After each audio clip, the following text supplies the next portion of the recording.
Hey everybody, I'm Ashleigh Banfield and this is Drop Dead Serious. Thank you so much for being here. Thank you for subscribing. If you haven't, I would love it if you would. And by the way, if you join, we have a membership event coming up this Sunday. It's August the 9th at 6 p.m. Eastern. Ask me anything. It'll be fun. There'll be wine. I've got a lot to say in this coming episode, and it is, well, how do I say this? This has been called America's saddest trial. And I think there's a lot of ways to read into that. Right? Because there's really no mystery in this trial about who killed three beautiful little kids, Cora, Dawson, and Callan Clancy. No mystery.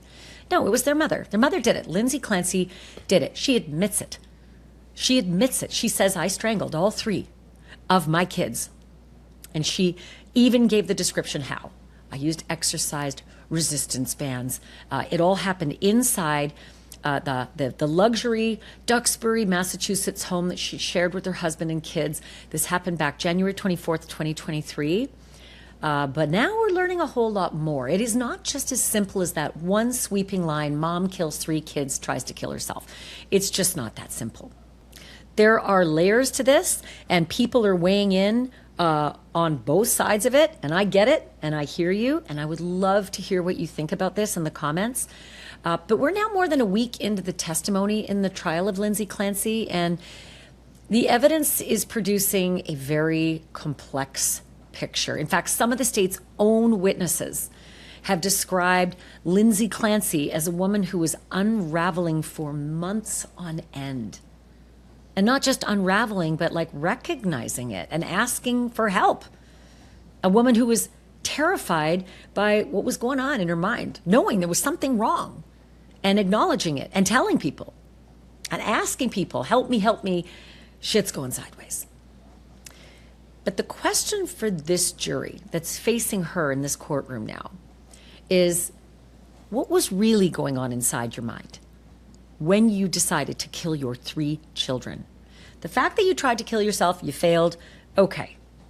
This helps the equation, but what was really going on deep, deep down inside you? It's not a simple question, y'all. It really is not. Whenever you talk about insanity, it doesn't just mean you're crazy. Because I would venture to say 90% of people locked up are crazy for doing the crimes they do. But legal insanity, oh, that's layered. I'm going to get into it. I'm going to explain it all. Because it's important. A lot of people get it wrong, and then they think, how'd that guy get off? Or why didn't that guy, why is that guy going to prison? There's a lot of questions. So the question here in this courtroom, was this, as the prosecutors say, a deliberate and methodical act carried out by a woman who understood exactly what she was doing and knew that it was wrong? That's key. That is key. Knowing exactly what you're doing when you're killing your children is not the end of it. You have to know the difference between right and wrong. And believe me, if you're watching this right now, you're probably saying, we all know that, right? We all know killing's bad. That's the key. Not always. As it turns out, not always. And that's why we have actually written up criminal code to accommodate for that. You may not agree with it. You may agree with it. But there is hard set criminal code that accommodates for people who literally have lost it all. They don't know right from wrong anymore. So if you think about Lindsay Clancy, was she methodical? Did she know absolutely every single step? Everything she was doing was wrong? Did she know the difference between right and wrong? Or was she so profoundly mentally ill, suffering from a postpartum psychosis, not the baby blues? Let's please just do away with that bullshit from like the 40s. It's not the baby blues. It's truly science. You can develop a real sickness after having a baby. Was she buried under a rotating list of psychiatric medications and so out of it that she now technically, according to criminal code, is no longer criminally responsible for what she did? It's a hell of a question, not going to lie. Whichever verdict this jury reaches, it is not going to change one fact that nobody in that courtroom can escape. And it is a painful, harrowing fact. Cora, Dawson, and Callan are dead. And the person who killed them is also the person who, by virtually every account before that night, love them to the end of the earth. Lindsay Clancy has repeatedly broken down throughout this trial. She first wiped away the tears during opening statements, as the prosecutors described the way her 3 children died. Yeah? Can you imagine that? Having to listen to someone else describe it to everybody around you, and you know it's at your hands? Lindsay then started to cry when photographs were shown of her kids, Cora, Dawson, and Callan. And then she sobbed as her husband, Patrick, his frantic 911 call was played. Everybody could then hear the horror that was unfolding in real time. She became emotional as the family's former nanny got up on the stand and then described little Callan as, quote, the happiest, sweetest, easiest baby.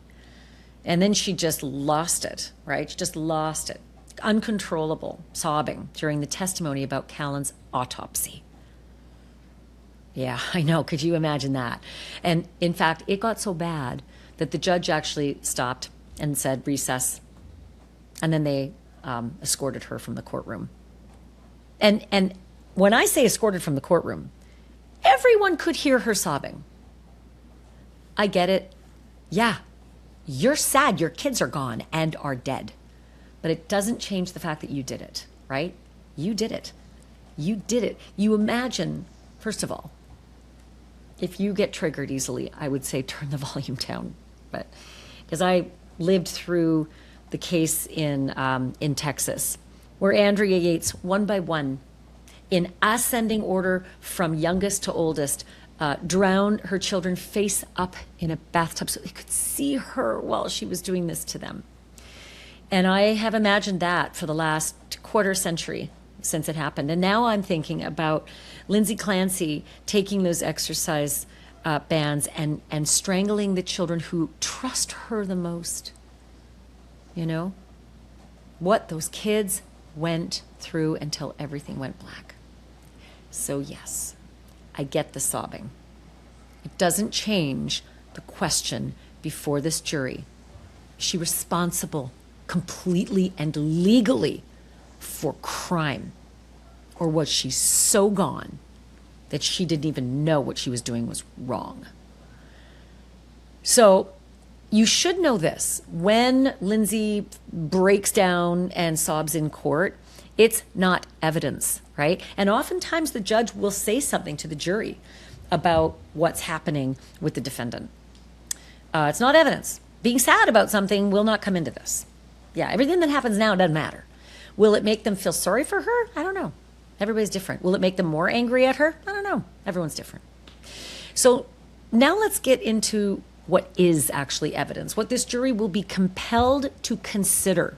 The judge will tell them, this is your case, not the other stuff that you might be thinking about, or you're not supposed to be chatting, you're not supposed to be reading online, you're not supposed to be listening to the news. You just get the case we give you. And the biggest developments in this trial so far, and the evidence at the heart of this case, is what they will walk into that jury room with, and they will consider that. Can I promise you that they don't do other stuff too? Think about other stuff, talk about other stuff? No, I cannot promise you that, because they're people, just like you and me. They are told not to. And sometimes things go sideways when somebody says, well, I saw on the news, and other jurors tell on them. Okay, so they're not supposed to, but do they? Do they bring their own common sense into that jury room? Hell to the yeah. But they're supposed to only discuss evidence. And 2 days after the killings, Lindsay was intubated, partially paralyzed, and she was communicating on paper with a forensic psychiatrist hospital bedside. She was asked to describe her mood, and Lindsay chose one word to write down on that piece of paper, and that word was horrified. She also communicated and asked whether she had an attorney, whether her body was broken, whether her legs were straight, where her family was, and whether she could have visitors. Days later, after spinal surgery, a psychiatrist described Lindsay as calm and cooperative. Let's not forget, You get lots of drugs, coming out of surgery. So that could be part of all that. But Lindsay denied suicidal or homicidal thoughts and denied hallucinations or delusions during this examination, right? Just during this examination, asked about all those things and said no. Her thinking appeared, according to the expert, as organized, as goal-directed, and she later focused on her legal situation and her physical rehabilitation. I know what you're thinking. You're thinking, well, there's the case right there. Slam dunk. This is where it gets weird. Criminal code does not consider your behavior afterwards necessarily as evidence of your behavior during the event, right? You can snap out of it. You could be completely sane in a day, a week, a month, or a year. And it does not affect the moment where the thing happened that brought you into that courtroom. So it's interesting, and it will definitely make people think, what? And I'm sure the jurors will think, how? But don't judge yet, because it's always a battle of the experts, right? One expert will come on and say, she fine. And then the next expert will come on and say, now. And they will explain in detail, if these lawyers are worth their weight in salt, they will explain in detail how you can come in and out of it. So on cross-examination, the psychiatrist agreed that a person can communicate, can make plans, and still be psychotic. She also described Lindsay as an honest patient.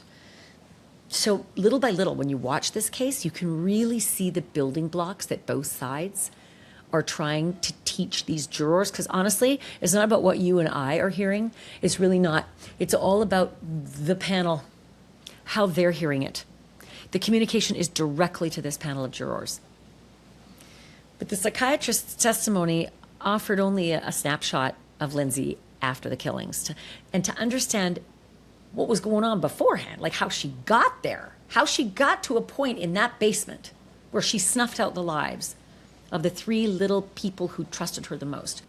In a hot minute, I have a guest that is going to help make so much sense of this case, because Dr. Casey Jordan is, she's just exquisite in the way she breaks things down. She doesn't just see it as, black and white. She sees the layers, she understands the psychology, and I have a gazillion questions for her about the psychology of this case, because it all comes down to that.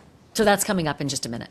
The jury also heard from the man who watched her mental health unravel in real time in the months before the murders. And that's Lindsay's now ex-husband, Patrick Clancy. If you know anything about this, and even if you don't, most people are gobsmacked that this husband is in her corner. She killed his 3 kids, and he's in her corner. And if you are old enough to remember the Andrea Yates case, you will also remember that Rusty Yates, Andrea's husband, the father of the 5 children Andrea killed, he was in her corner too. Because these men are the only people who spend that much time that close to that brain and that mood and that mindset and that possible psychosis. They bear witness to everything prior to and sometimes during. So they're critical witnesses.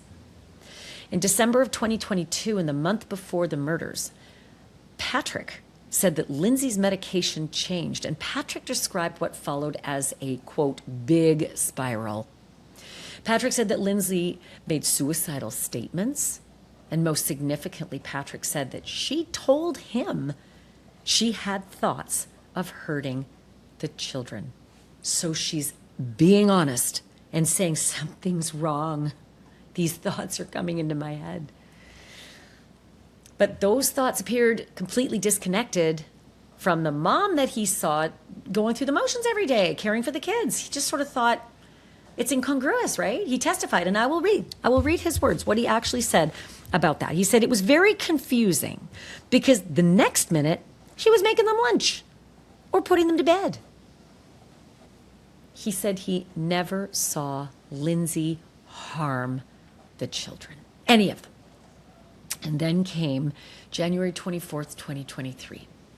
Patrick said that despite everything Lindsay had been going through, the day seemed to be actually one of her best days.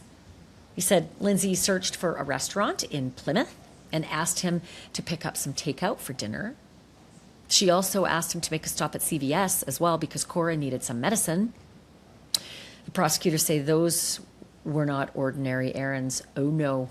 No, they were like part of the core of the case, according to the prosecutors. They say Lindsay deliberately sent Patrick on his way. That she deliberately created a big, gaping opportunity so that she could go about her business and kill their 3 kids, all while he was none the wiser and couldn't possibly walk in and stop it. So that jury has now seen the route that Patrick took. They actually saw it for themselves. They were given one of those go-sees, a drive along, you know. They drove past the CVS and they drove past the restaurant, and then they were taken inside the family's former home. Yes, former. Could you imagine living there? I could not. Some people do. Not many. But the jury got to go there. They saw the basement where the children were found dead. They saw the yard beneath the second-story bedroom window where Lindsay landed after she perceived she'd be jumping to her death after cutting herself. Jury go-sees are not 100% of the cases, right? They're not rare, but they are interesting. Like whenever I hear about a jury go-see, I always perk up because it's unique. They had one in Murdoch, and the big jury go-see that I was so upset about was the one that didn't happen because A, the trial never happened. The defendant pled before trial, like right before trial, and the actual site of the murders was torn down. Before that, Idaho. The Idaho quadruple murder site, 1122 King Road, torn down before the jury would ever have a chance to do a go-see. I was always upset about that, and I know that Kaylee Gonzalez's dad was very upset about that too. One of the victims, one of the 4 victims. So back to Lindsay Clancy, her husband Patrick testified that when he came back from those errands, you know, going to CVS to pick up the meds, going to the restaurant to pick up dinner, he found Lindsay bloodied and badly injured in the backyard under the window from the second story up. And inside the house, in the basement, he found Cora, 5 years old, Dawson, 3 years old, and Callan, just 8 months. They were in the basement with resistance bands around their necks. Could you just imagine that? Like just for a minute? Just imagine a father making these discoveries one after the other. I mean, I tell this to you in a podcast, but I actually can't believe it's real. Like, I cannot believe what it would be like. A, of course, for these babies. B, for Lindsay doing it. And C, for Patrick discovering it. Do you recall what, if anything, Patrick was saying as you encountered him? Upon his observation of us, myself and Officer Hall, he proceeded to head in our direction, leaving that room. And at that point, he looked up and he screamed, "She killed the fucking kids." Wow. I can't believe that's all he said. And then there's the voice. Patrick testified that about a week after the killings, Lindsay called him from the hospital. He said she did not talk about the children. She talked about what she had experienced. She said she heard a man's voice telling her that if she did not do it then, quote, she would lose her chance, or words to that effect. Cora and Dawson died that night. Callan did not. That little baby remained on life support. Day 1, day 2, day 3. And then ultimately the doctors said there's no hope. And they declared little Callan brain dead. Pictures of those little babies.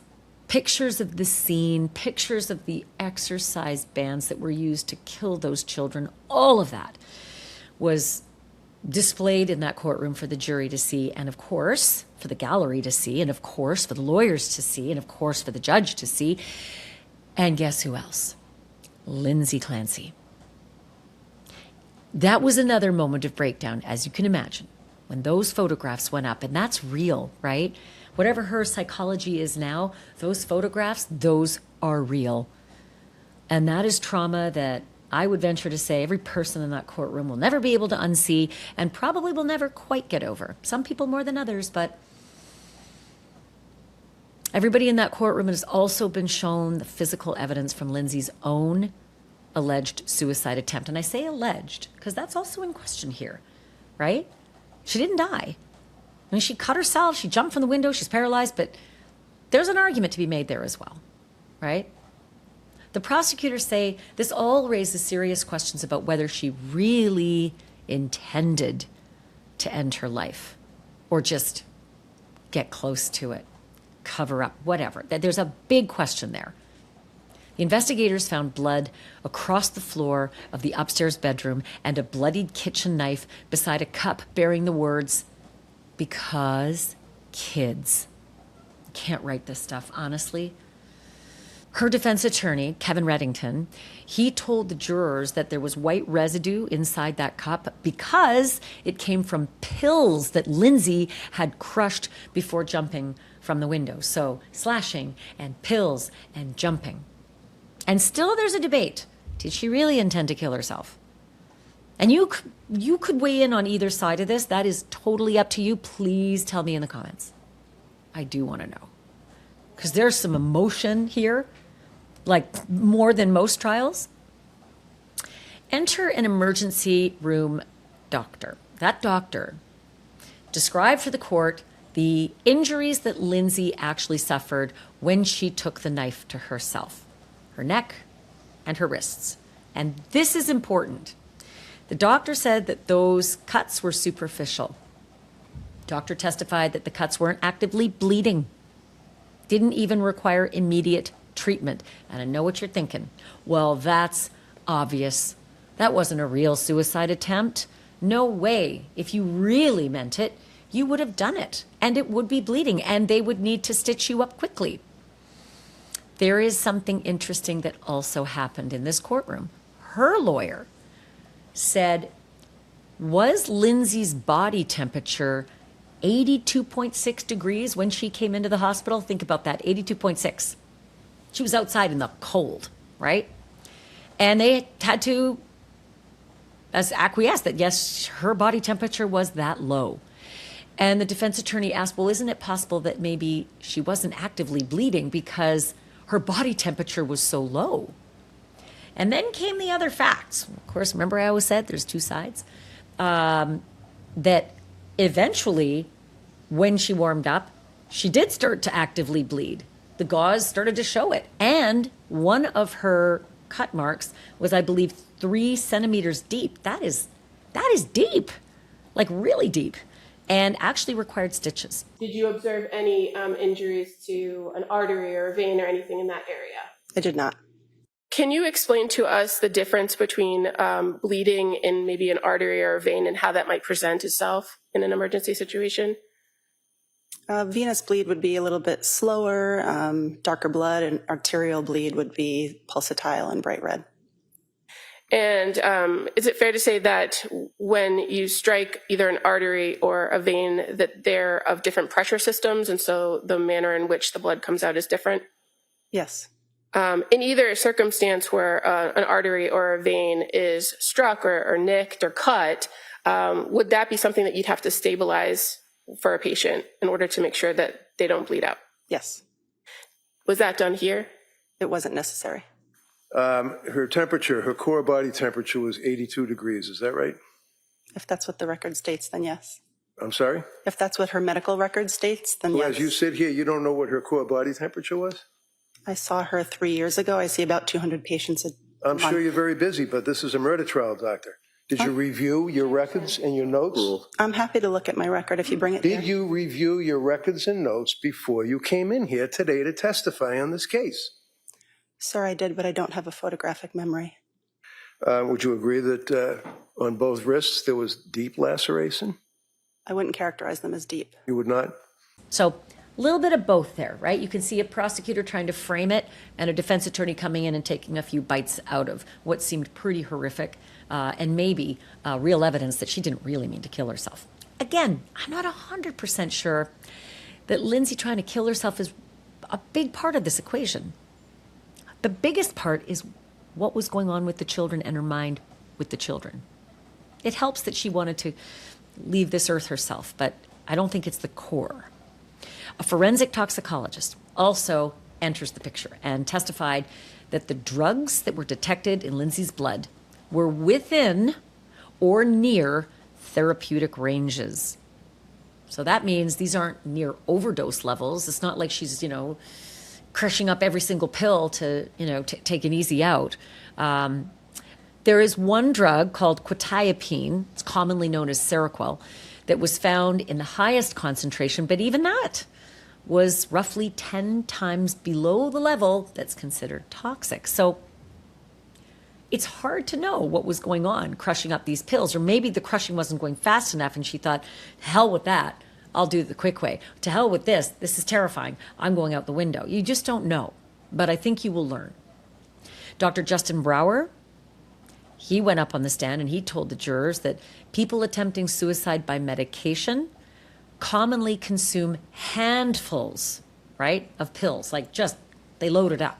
And in his opinion, Lindsay's toxicology results were not consistent with an attempt to overdose as a suicide attempt. Again, I think you can look at that two different ways. Maybe she was taking more and more drugs to try to get rid of the thoughts and then eventually went and did this horrifying act. Or maybe it was part of a suicide attempt and crushing it up and all the rest, but not a good one. Maybe it wasn't. Maybe it was just, I need to cover this up. The defense, of course, came and took a few bites, right? Forced the jury to confront the other half of the medical evidence, that Lindsay did not walk away from this with minor injuries. When she went out that second-story window, that fall transected her spine. She is permanently paralyzed from her waist down. She's in a wheelchair in court, you can see it. And she has not been out of a wheelchair since this all happened. And she will not be for the rest of her life.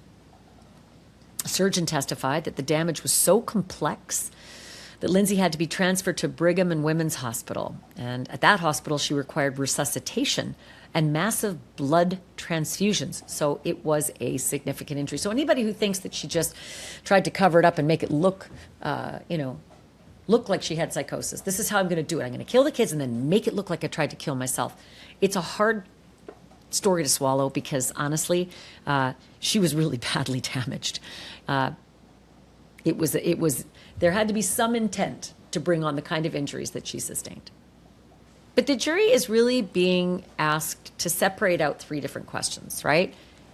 Did she cut deep enough to make it believable that she was trying to take her life? Did she consume enough medication in lethal quantities to make it look like she was really trying to take her life? When she went out that second-story window, was that fall genuine enough to make it, clear she was really trying to take her life? And how about just all three together, right? Separate them out. See if it was one attempt, then two attempts, then three attempts, or whether it was all one big picture. She just wanted to make sure it happened, so she did three different things. All of them failed. And then there's Lindsay's journals. Long before those three little babies had their lives snuffed out in that basement, Lindsay was meticulously documenting a mental collapse in her own handwriting. This is what she wrote, completely overwhelmed in the fact that she was caring for three children and it felt as though she were drowning every day. She became consumed by Callan's sleep schedule, and after allowing him to cry during sleep training, she wrote this: hearing him cry for 1+ hours and not intervening just about killed me. She wrote that she had told Patrick, I want to die. There are a lot of moms who have tried these different techniques to get their kids to sleep, and it's really common. Let them cry. They'll cry themselves to sleep. They need to know every time they cry doesn't mean you come running. That's not what life is about. And for a lot of moms, listening to your baby cry just goes against all nature, right? It is horrible. I know I did it twice. It's hard, really hard. Lindsay also wrote this. It's like I'm so desperate to get a mental break from taking care of everyone that my mind is trying to make something physically wrong with me. Again, these are things she wrote way before the killings, right? Not during to make it convenient. This was way before. She continued, I now have horrible insomnia and anxiety, which is causing depression. I don't know what's wrong with me. I want help. I want to be well. She continued, I feel completely disconnected with my baby. I feel like I'm going through the motions every day. She also said that she felt, quote, horribly guilty about her marriage with her now ex-husband, Patrick. And I know what you're thinking. Yeah, you're damn right, ex-husband. I'd leave her too. Well, he did leave her. He did find someone else. He does have a new family, but he does support her. It is really important to know that. If you support Lindsay Clancy, if you don't support Lindsay Clancy, you cannot deny how significant it is that her now ex-husband, the father of those 3 babies who were killed in their basement, supports her in this trial, on the stand, in the evidence. He was there. He saw it all. He tried to help get her well. They did everything together to help get her well. It didn't work, and he saw that. So that's going to be super compelling evidence for that jury. No matter how we feel, doesn't matter how we feel. It matters how they will feel. And when they hear that guy come into that courtroom and say those things, it's going to land. Lindsay also said this, I want to connect with Pat again. I know he needs it. I need it. These writings are super critical. Again, not conveniently written after the fact or that day, written before, during the entire, downward spiral. But while Lindsay's private writings reveal how deeply she was struggling with this mental illness, the people who saw her with her children, they say something very different. She may have been writing these things, but they watched a very different mom. There's a woman named Elaine Rossi. She worked as the family's nanny from September until December of 2022. Short period, right? September, October, November, December. Very short. But she described Lindsay as a wonderful mother who loved her children and was deeply concerned about their safety. She said that Lindsay paid close attention to Callan's eating and his sleeping, and she saw no indication at all that Lindsay was a danger to herself or to the children. That's interesting. I will say this. I had nannies as well because I worked full time, and boy, did I work weird hours. Like when I had my babies, I had to be up at 1 o'clock in the morning, and I had to be at work at 2:30 in the morning. I know, crazy. So I couldn't be there for them to wake up. So daycare doesn't work for me with those hours, and I had to have a nanny living in. At this point, I was a single mom too. So those kids had to wake up with someone in the house, and the nanny would be there, and I would be long at work. And I would not have shared my deepest secrets with my nanny. No, I would never have told my nanny the personal feelings I was thinking. It was a professional relationship. It's already weird enough they're in your home, right? And so you want to remain, you want to have some separation there. You want a professional relationship as much as you can when someone's living in your home. So it's quite possible that Lindsay Clancy was writing all these things and feeling all these feels and not sharing it with the nanny. Maybe, consider this, not burdening the nanny with it. Not bringing any more of that negativity into the relationship with the children, hoping to keep that negativity so far away from the children and to have, unicorns and flowers flying out of your butt every time the nanny is around the kids. I don't know. But I can tell you how I would feel. I would not have wanted a nanny to know any of those thoughts if I had those thoughts. The father of my children, absolutely. I would have wanted to share that with the father of my children. I would have looked for help too. And I think all of us, we probably feel that way too. But I can say this, after 4 decades of being in courtrooms, very hard to walk in someone's shoes. Crime isn't black and white. It feels black and white because we have law, guilty, not guilty, right? And we have criminal code. You either did it or you didn't. You're .08 or you're not. You know, it's like you're pregnant or you're not. We do have law like that, but we also have individual cases. You don't get rubber stamped. You get your own trial because everybody's case is a little different. I really feel like this is one of those. Perhaps that's the reason we call it the saddest trial in America, because there are lots of layers and a lot of sadness and a lot of anger and a lot of vitriol and a lot of people who want retribution and others who do not. I don't know where you weigh in. Again, I want you to tell me in the comments, but I did get somebody who gets this at the deepest level. Dr. Casey Jordan is a criminologist. She's a lawyer. She's also the host of the podcast Criminal Appeal. Highly recommend you check it out. She's covered as many trials or more than I have, but she sees them from the mindset more than I do. She knows the criminal code, but she also understands the psychology. So she was the perfect guest, and I had this conversation with her a short time ago. This episode is brought to you by Wild Grain. If you really love good, fresh baked bread, but you don't have time to hunt down the bakery, this is honestly one of the easiest food subscriptions I've tried. Wild Grain sends bake from frozen sourdough breads and pastries and even fresh pasta right to your door.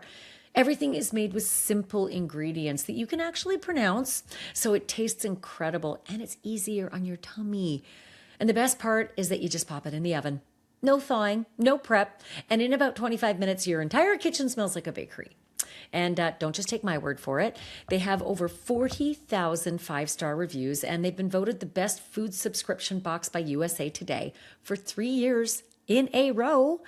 For a limited time, Wild Grain is offering my listeners $30 off your first box, plus free croissants for life when you go to wildgrain.com/Banfield to start your subscription today. That's $30 off your first box and free croissants for life at wildgrain.com/Banfield, or use the promo code Banfield at checkout. Links in the description. Casey, it's so good to have you. You're exactly the person I need to talk about this case. It is a heartbreaking case. I mean, everybody's watching. So it's been described as the saddest murder case ever. And unless you really know what's going on, you would wonder, well, all murders are sad. Why is this the saddest ever? Give me sort of your sweeping, overarching thoughts about what this case represents. I think that for everyone, just the idea that any mother could strangle her babies to death is unthinkable. And your immediate reaction is that she has to be insane. And yet at the same time, there's no winners here. This is a woman who jumped out the window, slashed her own wrists and her neck, has a long history of mental illness and postpartum depression since 2020, for 3 years prior to the incident. And I think that everybody's just kind of like, it's sad because if it is true that she was in the throes of postpartum psychosis and she had been crying out for help for years, she didn't get the help that she needed, and the children are the people who paid. And it's also sad, I think, that for a lot of people, you want someone to be responsible for this entire debacle, these dead children. And yet there's really no one to point the finger at if she is indeed not criminally responsible because of her mental illness, basically not guilty by reason of insanity. But this prosecutor has the burden of proving she's not insane, so they are going at her like a tiger and saying that, she was tired of being a mom, and that to me is sad, because frankly, I think based on what the defense is going to proffer, we're going to find out that she was failed by the system. And again, you're going to end up with a situation where we can't bring these babies back. You want someone to blame, and there's really not going to be anybody. So, it's so interesting how I believe times may have changed, and I say incrementally only, because in the Andrea Yates case, that went 2 rounds, right? Trial number 1 and trial number 2, because somebody did something in trial number 1 that was not fair and was a big old lie, and it threw the whole case out. And in trial number 2, trial number 1, they called her guilty. Trial number 2, they said no, she's not guilty by reason of insanity. And I feel as though the early 2000s are very different than 2026. I feel as though more people have come around to understanding this is not the baby blues. That's offensive. Baby blues is offensive. This is possibly the kind of psychosis that would reach the level of criminal insanity. And I would love you to weigh in on where you see people in this day and age, whether they're willing to accept that if a mother kills 3 kids, they can still give her the criminally insane pass, or whether they just cannot get past the act itself. Well, I'm so glad. I mean, to be honest, this is almost a carbon copy of the Andrea Yates case. And as you said, she was found guilty the first time around. And boy, I remember I was in law school when this happened. And the vitriol against Andrea Yates, they wanted not just to convict her, but to hang her, to electrocute her. They really wanted, I mean, this is the idea that a mother can harm her own children is just, I mean, it rankles with everybody. They want to consider her evil instead of mentally ill. So as you say, in the past 25, 26 years, what have we learned from that? That's kind of why I think this case is so sad. I'm going to be honest and weigh in. It's sad, if you ask me, that Lindsay Clancy is on trial. Because when I look at the evidence that's been proffered in her civil suits against the healthcare practitioners that I truly believe failed her. I mean, with Andrea Yates, you had 1 or 2 inpatient psychiatric issues. This woman was calling the suicide hotline. She was begging, basically, to get inpatient psychiatric care. Her medical appointments were 17 minutes. They just kept loading her with antidepressants. So what's sad to me, honestly, Ashleigh, is that we, 25, 26 years later from Andrea Yates, don't recognize that anybody who would do what she did and has this history, you got to have them both at once, has this history of psychosis, dissociation, severe mental illness. Of course, she was suffering from postpartum psychosis. I think we're going to get the experts to not just put it out there like we think so, but to really medically prove that she did. Happens to only 1 in 1,000, as you pointed out. It's extremely rare, but her youngest was 8 months old, and postpartum psychosis can last easily for the first year after you've given birth. And really, she had the depression after her second child. I mean, the overlap with the Yates case is huge, and it's just amazing to me that, again, in this day and age, we're a civilized society that can look at this evidence and, okay, good, let's have the trial. Let's get the evidence out there. But I do think that once we, the public, hear all of this, that we are going to realize she was not of this world when these killings happened. So it's funny, like for anybody listening who thinks like, what is this mamby-pamby bullshit talk about crazy? She killed it. I liken it to someone who has severe pain in their stomach and they go to the doctor in 1860 and the doctor prescribes them a lilac tincture and that will cure you. And the person dies. We're sort of there with a lot of mental health. We're halfway to understanding it's serious, it's real, we can treat it. There are hotlines, people are more willing to admit it. There's no stigma. Well, there's less stigma, right? Let's be honest. I think people still suffer stigma, which is really unfortunate. But it's a case like this that I think will get us even further towards understanding that these are real illnesses that need treatment. I think it just comes back down to the gut of jurors because they can even follow criminal code, Casey. I feel like they can even follow the criminal code, but still not feel comfortable because they think not guilty means you walk out the back door. It doesn't mean that. Yeah. No. In fact, if she is not criminally responsible, as they call it in Massachusetts, essentially the same thing as not guilty by reason of insanity, she will get the treatment she needs in an institution until such time as she is cured, and then she might be eligible to go home. But I mean, we have seen cases like this.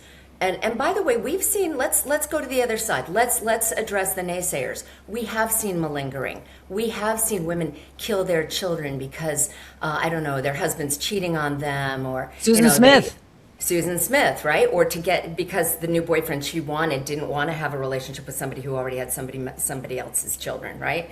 So we have had that happen.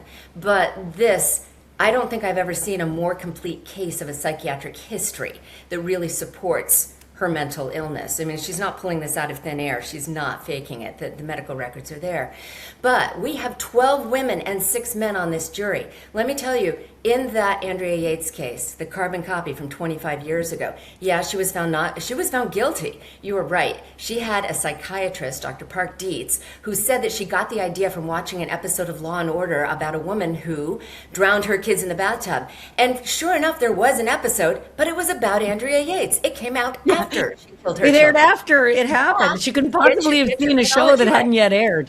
So exactly. So they found that that was a huge material error, and they sent it back for a new trial. Now, this is just kind of quick trivia, if you will. In the meantime, in Texas, there was a case of a woman, Deanna Laney, who was found not guilty by reason of insanity for killing 2 of her children, and the third one lived but vegetative. But terribly maimed with a rock. Yes, and Deanna Laney won. Deanna Laney, who truly had psychosis, won that case. And it almost seemed like when the jury came back for a second bite at the apple with Andrea Yates in the retrial, they were like, all right, we learned so much from the Deanna Laney case. Let's really look at this. And that's when she was found not guilty by reason of insanity. And of course, she's still in a mental wing of a prison today, in a mental hospital. So just because we find her not criminally responsible does not mean that she's going to walk free.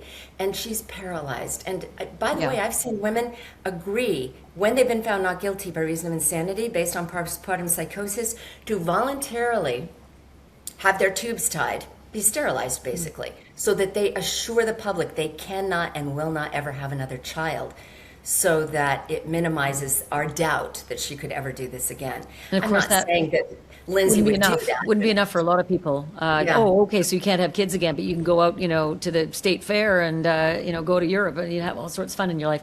What's interesting in this particular, so much is interesting in this particular case, is that we have the blueprints from cases before it. It's not that you're just allowed to load those cases in before the jury so that they can see, oh, okay, I guess it's happened before. Maybe I need to give these folks a pass. It's not like that. They're going to hear, many of them will hear it for the first time. Many of them may never know a thing about Andrea Yates. And many of them are just going to have to rely on the instructions of the judge and the law, right? And you know what some people do. They nullify. They say, I don't care. I don't care what the law says. I don't care what the judge says. I either want that guy to go free or I want that guy to burn. What do you think the chances are of that kind of thing happening, like a nullification where they just throw it all out and say, I don't care what your criminal code says. You don't know what's going on in my mind. I'm bringing my mind into that jury room and that's it. Well, in the Andrea Yates case, they made sure on that second trial that they loaded that trial with men and older women, no longer of childbearing age or women who didn't have children. We don't know that much about this jury, but it apparently is a cross-section from women, I think, in their 20s of childbearing age up to mature women, perhaps in their 60s. And we don't know how many of those women will end up on the final count, because you start with 18 and then by random choice, we will figure out who the 12 are who will deliberate. Could be 6 men and 6 women. We don't know. But I would argue that the chances of this being nullified really depend on whether or not there are any young mothers, but also their education level. So we can't just assume that young mothers will automatically want to convict Lindsay Clancy. If they are educated, if they do understand the evidence, if they are very careful with this evidence, and we have a sneak preview of what it's going to be from these civil cases, that will be more important. Are they going to have a knee-jerk reaction, or are they actually going to look at the evidence and process it? That's going to be the key, but you can just get one who's a holdout, who insists that she's found guilty, even if everyone else disagrees, and that could end up in a hung jury. And then we could end up at the drawing, go back for a second trial if that happened. Well, and it would be interesting to find out if they would ever even consider the second trial, if they felt that they were going to get nowhere. But, we're way over our skis on that one. But I want to ask you about this, Casey. Lindsay Clancy as a nurse, according to many, should have known exactly what to do if she really, really wanted to take her life. There's a lot of layers here. Some people have, second thoughts immediately upon a knife strike, a bridge jump, whatever it is that someone does to take his or her life. There's immediate regret on almost 100% of them.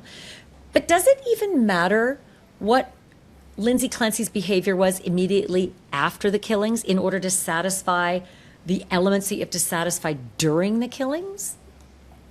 Okay, first of all, the logic is that as a nurse, she should have known. She wasn't acting as a nurse when she jumped out that window or killed her children. Clearly, she was not operating with a full jar of reason. And so this whole idea of a nurse would know, blah, blah, blah, that's assuming she is doing this with logic, deliberation, and full intent. I think that she was in a full-blown psychotic episode. So any medical training, any knowledge of her postpartum psychosis, remember, people who are in the throes of mental illness, she had established bipolar, especially if they're in a pit of depression or mania, they are in the least possible position to help themselves. And the idea that she should have known how to kill herself and the wounds were superficial, to me, this is just like, blah, blah, blah. You know, it's much ado about nothing. The real question is, what was happening in her life for the 3 years that led up to the moment? To me, the idea that she would jump out of the window to her own demise, I mean, she's paralyzed, just shows that she was, for lack of a better phrase, demon-possessed at that time. And I think that when we get into the nitty-gritty about all the medications that she was on and prescribed and the contraindicators between these, these medications and how nobody was really monitoring what she was taking, what were the dosages, did they ever get the old medications back that she had been told not to take anymore? We don't know. But that's going to come out with the defense. And I mean, the idea that she was a nurse and should have known better is just absurd. A mentally ill person doesn't have a profession when they're in the throes of psychosis. I could see, however, the prosecutors saying that all makes sense, but for the fact that she was perfectly capable of killing the children. She was perfectly capable of taking that effort through to death. But then when it came to hers, suddenly she was no longer capable of taking this killing through to death. So I could see them arguing that she did have enough knowledge to complete the task on the kids. What happened to her knowledge when it came to the task on herself? I could see that being something that they would, that the prosecutors could exploit. I mean, I can see them doing that just because they are going at her like a tiger, but at the same time, she could have landed on her head just so and killed herself jumping out of a second-story window. People do it all the time, and I truly believe that was her intent, that she did not intend to live. Yeah. So now I want to talk a little bit about her behavior. I mean, we've talked a lot about her behavior leading up to this horrible, horrible event, and it is really documented how much she tried to get help, how badly she was failed, how the medications were a hot mess, how her husband was trying hard to help her as well, and the system just wasn't there for her. After the event, it's interesting to hear she's lucid, she's not talking about the kids, she's talking about, police and the event and her own health, etc. Does it matter legally what she's saying and doing after the event, or is it really just sort of window dressing that helps the prosecutors but doesn't get to the core of the issue, which is in the moment that you were killing those kids, did you know right from wrong? Did you understand the nature and consequences of your actions? Correct. And you have her surfacing from this, going to a hospital and finally getting proper medical care. And God forbid she actually gets better and then starts making statements that are going to be used against her once she has clarity of thought. I mean, this prosecutor is doing this, I truly believe, to pacify the public and for, political reasons. That you want to look tough on crime. You don't want to be the prosecutor who gives this woman a pass because, she's claiming postpartum psychosis. I honestly don't know if the prosecution, if they lose, will be that heartbroken. I think in their hearts they do know that this woman is extremely mentally ill. Now, we do know that legal definition of insanity and medical definition of insanity are two different things. But here's the thing. Massachusetts used the substantial capacity test, not the McNaughton rule, which is far tougher. That's the one that Andrea Yates was under, that right-wrong test. Was she suffering from such a disease of the mind, a defective reason as to not understand? But with substantial capacity, you don't have to know it. You just have to appreciate the wrongfulness of your acts. And I don't think she could appreciate the wrongfulness of her acts. Did she know it? That's a whole different test. But actually, Massachusetts has substantial capacity test, and that works well for Lindsay Clancy. What is the difference between can you appreciate the wrongfulness of your actions and do you know right from wrong? What's the difference? It's a dichotomy. if you know right from wrong, it's a black-white test. Do you know it? But can you appreciate it? Allows gradations. She can appreciate that killing her children is wrong. This is more or less the same story with Andrea Yates and Lindsay Clancy. But in that moment, does she think that it's the right thing to do because the voices are telling her, this is your one chance, you have to do this? I mean, Andrea Yates believed that if she didn't deliver her children to God that morning, that Satan was going to have them and control them forever. I mean, I don't know what kind of demons were going on in Lindsay's head, but I don't believe she's faking any of this. Could she appreciate that what she was doing was wrong at that moment? I don't think she could appreciate how wrong it was and how permanent it was. And that's different than knowing it was wrong, which is supported by the fact that she tried to kill herself afterwards. So under the McNaughton rules, she might not prevail, but under substantial capacity, she probably will. It's super interesting. Like that little gradation could be the difference, which makes me say, well, then do the statistics bear out that Massachusetts, has a larger success rate with the insanity defense because it's just a little easier than the other states that employ the McNaughton rule? Well, you can get online and look up every state and their rules for substantial capacity tests, the McNaughton rules. Sometimes they have different versions of this. Some states allow guilty but mentally ill, which most people are a fan of, which means that if Massachusetts had that, and I'm a fan of it, and she was found guilty but mentally ill, then she would get all of the medical and mental help that she needed until such time as she was cured. And then instead of going home, she would go to prison and start serving her sentence for killing her children. So some people say, well, that's unfair. If she wasn't in her right mind, why should the new improved Lindsay pay for the crimes of somebody who was a different person when she committed those acts? So every state is different. I don't know the stats specifically on Massachusetts, but it is considered a more civilized and progressive insanity defense to have what we call the modern penal code or the substantial capacity test. Massachusetts has it, and they put the burden on the prosecution, which almost no states do. The last time we really saw that in a high-profile case was John Hinckley, in Maryland. And that was the big one. He was found not guilty by reason of insanity, yeah. Honest to God, that's what had everybody losing their ever-loving minds in America, and it led to so many, reclassifications in criminal code across the country to accommodate for mental illness, but not too much accommodation.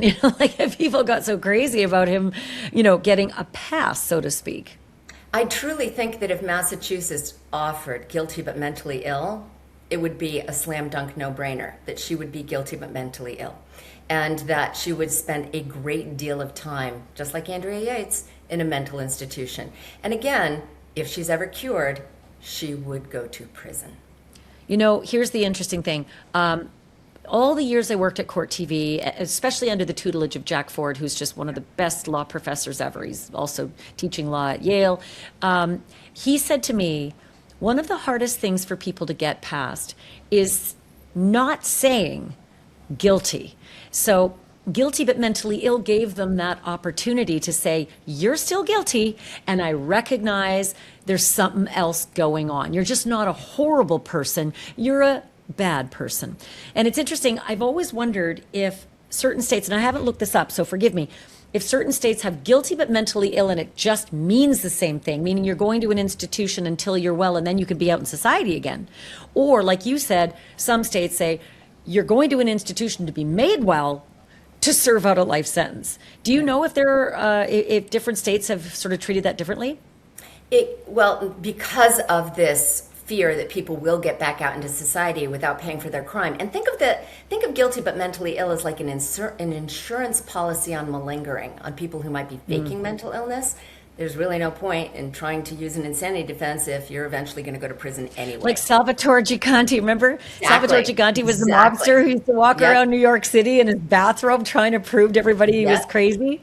Exactly. But, I think a lot of people like to also think of Lorena Bobbitt, who pleaded not guilty by reason of insanity, was successful, went to a mental institution for 2 or 3 weeks. They said, she's better. I mean, it was temporary insanity. Don't rape her and she won't cut your penis off. And now she's totally fine. So after 3 weeks, she went home. And a lot of people don't like that. They're like, we want somebody to pay for some form of the crime. Now, whether You got to serve something. You can't do but that's nothing. not No, I get that. an option in Massachusetts. She's either going to be found not criminally responsible or guilty. We don't have that third option. You don't have the other. And Yeah. when it comes to Andrea, it's so interesting. I've spoken with her attorneys, and they keep a relationship with her now, quarter century later. And Andrea does not want to leave the institution. She's not hoping for the day that the doctors give her a clean bill of health and finally she gets to go back out into society. She literally is the opposite. I never want to leave here, which I find equally fascinating. Well, she's in a protected environment. Now that I think she's probably just fine now. I do think she's cured. But being cured means that she has to live with the full weight of what she did with a clear mind. And that grief and anguish is probably worse than prison. Now that she feels that, she doesn't want to be out in the open world where people in the grocery store might attack her and scream at her and call her a murderess. That would leave her unhinged. She's just barely getting through her days with the full weight of killing her 5 children. So I actually think it's fine if she stays in a mental institution. We all feel protected. She's not of childbearing age anyway anymore, so it's not like she's going to have postpartum psychosis any longer. But the whole point is, if she is in kind of a protected, albeit artificial environment, which protects her newfound mental health, I'm okay with that. I don't fear Andrea Yates, that's for sure. But I do think that after 25 years of the life that she's now had to lead in an institution, I don't think she's capable of being out couldn't here. make it I on don't the think she outside. could function. I think that she needs to fear herself. I don't think that she would herself be able to live without suicidal thoughts, and just the stresses and pressures of everything. You know, Rusty's remarried. And here's another question for you that I think a lot of people, and I know you have to wrap up, so I'll be quick. A lot of people are wondering if Lindsay Clancy was so clear-headed that she could strategize a perfect window, send Patrick off to get the prescription, and then go even further for a restaurant that he didn't need to go that far to. There was a closer one. Like, she was strategizing clear-headed enough to get her that window. How can you then accommodate for her being, in this wild psychosis where she really didn't have a clue as to what was going on? Okay. Andrea Yates did the exact same thing. She waited for her husband, Rusty, to leave and go to work, and she had 1 hour to kill her children before her mother-in-law showed up. And she knew what she was going to do. In fact, a few days before that, she'd been running the water in the bathtub like as a dry run. So just because somebody is in the throes of psychosis doesn't mean they're incapable of planning what the demons are telling them to do. They are under the instructions of voices, hallucinations, delusions, that what they're doing is the correct thing to do. Usually they think that killing the children will deliver them, keep them from the evil mother that they know that they are, because they know that they're mentally ill. They're afraid they're going to harm their children. I know that everybody is operating with logic and going, but that doesn't make sense. No, because they're not thinking with a sensible mind when they do these horrible things. So yes, I think she definitely sent her husband from the house so that she could do these things, but I think she was under instructions from the dark figure in her head that she described. And it's just all part of the psychosis. Casey, you're amazing. It's why I call you, and it's why they call you Dr. Jordan, because you know this stuff like the back of your hand. Thank you so much for being here and, really bringing some clarity to this. Well, I have an open mind and I want to hear both sides of the story. But again, I think once the defense presents her long history of mental illness, this jury's going to have a very hard time finding her guilty. Yeah, the fires start going down a lot once you start hearing that other side. It is always, you've always got to be patient. The prosecutors come out swinging, and once they finish their case, it feels like it's a slam dunk, and then comes the other side. So we'll wait for that, and hopefully you can come back and talk to me about it. I'll be watching. Thank you. Thanks, Casey. My great thanks to Casey Jordan. Boy, I wish I had her brain, I'll tell you. Sometimes I get so wound up in the cases. I either get super angry or super sad. And then she just kind of brings a level of, psychology and understanding to why we're here. and what we're trying to do. So big thanks to Casey again. Criminal Appeal is her podcast. Also, big reminder, if you are a member, we're doing a big members Ask Me Anything, big wine fest, whatever you like to drink. Maybe it's tequila, absinthe, I don't know. It is Sunday, August 9th, this coming Sunday at 6 p.m. Eastern, 5 p.m. Central. And if you're not a member, hit the membership button and join. We'd love to have you in our little clutch. We do this every so often, and there's a whole bunch of other stuff that's coming soon as well for the membership. So keep it tuned. If you haven't subscribed yet, boink, hit the subscribe button. If you have, thank you so much. And thank you so much for listening and watching. I appreciate you all so much. There'd be no other reason for me to be here if it weren't for you. And also remember, the truth isn't just serious, it's drop dead serious.